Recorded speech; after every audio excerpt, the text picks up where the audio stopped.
When you look at space, you often think it as this vast silent frontier that's empty and endless. But just above us, there are tens of thousands of objects, human-made objects, that race around the Earth. What was once a peaceful frontier is increasingly seen as a strategic high ground, a warfighting domain. Nearly 50,000 objects circle our planet today. Many of them are debris that have been abandoned over decades.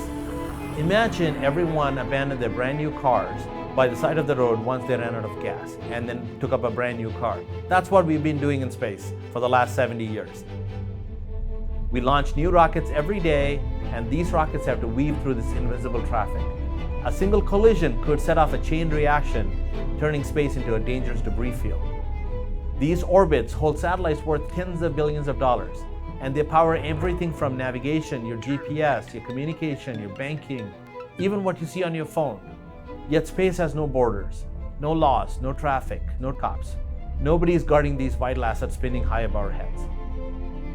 Every night, far from you, the University of Arizona supports the US government in keeping track of these satellites.